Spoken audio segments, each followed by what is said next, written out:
Okay, let's unpack this. Um, Flowers, we see them everywhere, right? We give them, we decorate with them. Absolutely, they're universal. And isn't it almost automatic to link certain flowers with certain feelings, often feminine ones? Yeah, there's a strong tendency there. It's like we have this built-in tendency to see human traits reflected in petals and stems.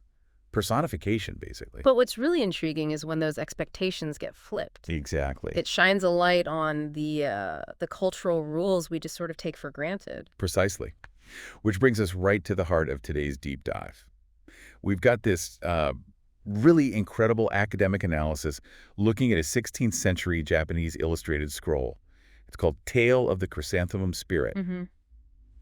Now, you hear flower spirit, and, well, you probably immediately picture a beautiful woman emerging from a bloom, wouldn't you? That's the common image, Look, definitely. this tale, it throws a real curveball. Mm-hmm. The flower spirit is a handsome male courtier. Which is fascinatingly unusual. So we're going to explore this story, try to figure out why it's such an outlier, and, what it might reveal about how Japanese culture back then viewed things like gender, flowers, even the power of the emperor. And if we zoom out a bit, it's really about understanding how cultures use symbolism, in this case, floral symbolism, to encode and pass on their values and beliefs. Right. This particular tale gives us a really unique window into those codes. Okay, so let's maybe start with the more familiar territory. This strong link between flowers and femininity, beauty, transience.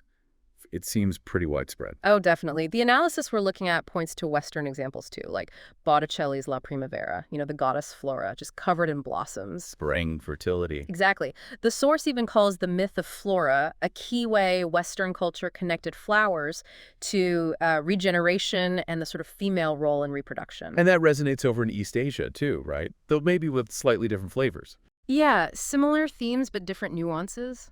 Like the plum blossom in China, for instance. Our source highlights how it became this really potent symbol for the fleeting beauty of women's youth. That transience again. Right. You see these plum blossom beauty images, often with a mirror shown nearby. Oh, interesting. Why the mirror? Well, it emphasizes that delicate, short-lived perfection. It's almost like a moment of self-awareness, that beauty fades just like the blossoms do. Oh, okay. And Japan.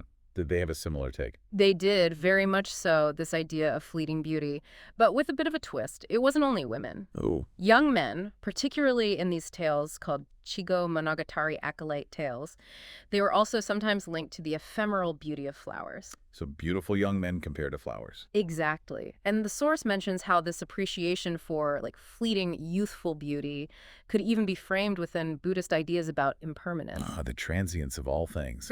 Precisely.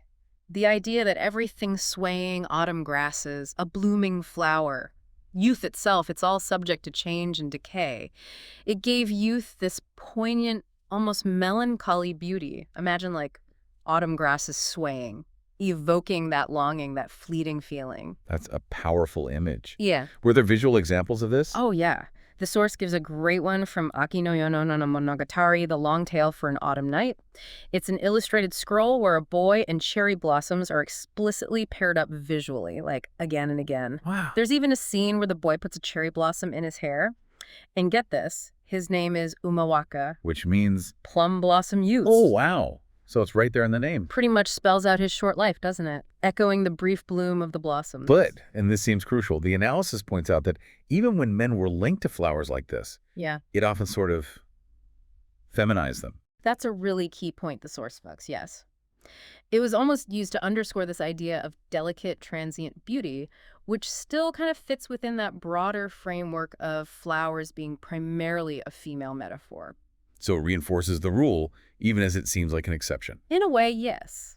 Which really sets the stage for why this tale of the Chrysanthemum Spirit feels so different. Right, because here it's not just symbolism. Exactly. Our source presents it as this really unusual variant, where a flower doesn't just symbolize a man or his fleeting beauty, it literally materializes as one. And from when, exactly? Late Muromachi period, so around the 16th century, and it comes down to us as this illustrated narrative scroll. Okay, and it apparently fits into a specific genre, kaikanten. Yes, Tales of Strange Marriage, where a human falls in love with or marries a non-human being. Like spirits or animals. Or even objects sometimes, yeah. Beings from the supernatural realm. So a flower spirit becoming a lover fits right in. Okay, so walk us through the story. What actually happens in the tale of the Chrysanthemum Spirit? All right.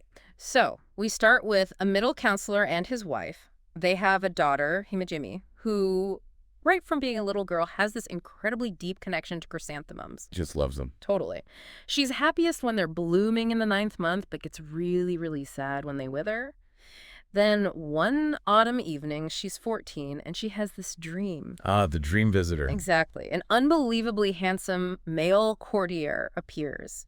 The text compares him to, like, legendary heartthrobs Ariwara no Narihira Hikaru Genji. Okay, so top tier.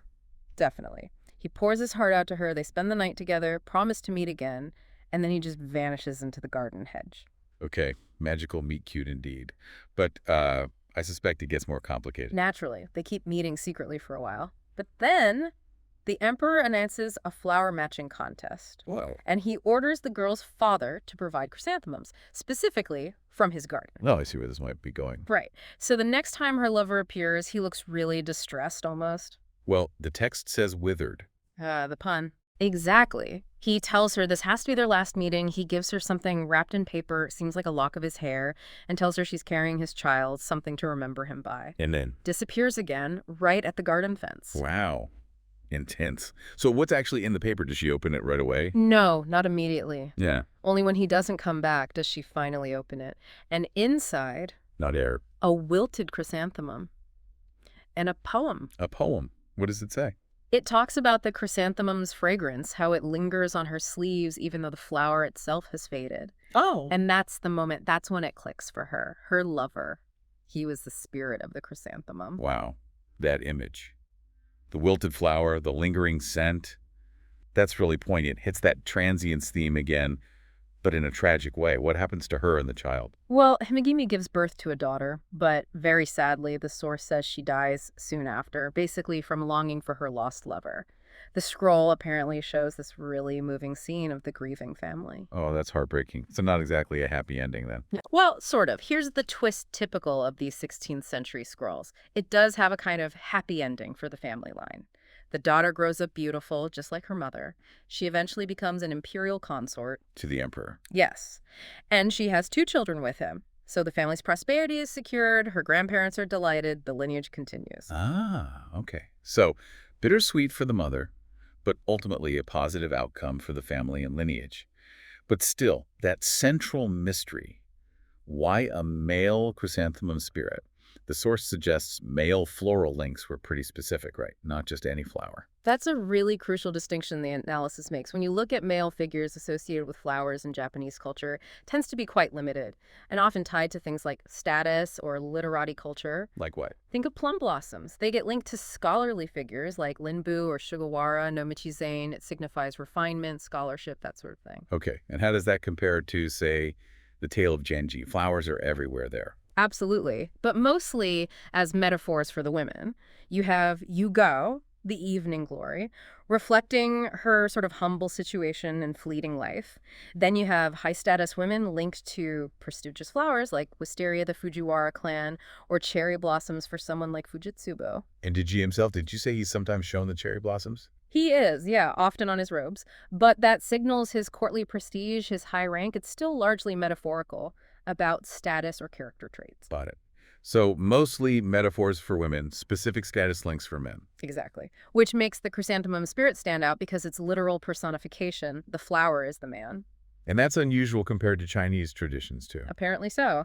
The source notes that in Chinese literature, when flower spirits show up, they're typically female. So a male flower spirit is doubly unusual here. So why? Why make the spirit male in this story? Didactic reasons you mentioned. The analysis argues pretty strongly for that, yeah, especially around procreation. Oh, so. Well, think about it. The male flower spirit entering the woman's room. It's a pretty direct, if veiled, metaphor for insemination. Ah. And the whole story's focus shifts towards the end, focusing on the child, the continuation of the lineage, ensuring the family's prosperity through this supernatural union. So it could almost be like A subtle lesson about reproduction for young readers. It's definitely plausible, especially as the source points out, given the inclusion of a relatively explicit birthing scene in the scroll, which was apparently quite unusual for that time. It suggests a pedagogical intent. Interesting. And this teaching element extended to the flowers themselves, too, you said. Yeah, potentially. That first garden scene, the one where Himegimi is happy among the chrysanthemums, the scroll apparently depicts a whole range of autumn plants very clearly, things like kazuki, Chinese lanterns, different kinds of chrysanthemums, bush clover, pampas grass, thorwarts. All culturally significant plants. Very much so, especially in poetry and seasonal customs, and the source notes they're drawn almost oversized. Why oversized? One theory is that it might connect to the growing popularity of flower arrangement manuals around that time. So the scroll could almost function as a visual primer, teaching viewers to identify these important plants. So it's a love story, a lesson in lineage, and a botanical guide, all rolled into one? Kind of. It's multi-layered. Hmm. But let's circle back to the chrysanthemum specifically and that imperial connection. The analysis points out some clever ways the story really hammers home the link between the male spirit and the actual flower. Like the wilted pun you mentioned. Exactly, that textual hint. And then visually, the source describes an anthropomorphized chrysanthemum in the garden like it looks almost alive, bending towards the house. Creepy and cool. And there's apparently this seamless visual transition in the scroll between the courtier disappearing into the garden fence and the scene where the imperial flower match is being prepared using flowers from that garden. So it visually connects his departure directly to the imperial command. Precisely. It makes it feel like the spirit is willingly offering himself up for the emperor's contest. And that's different from other flower spirit tales. Seems so.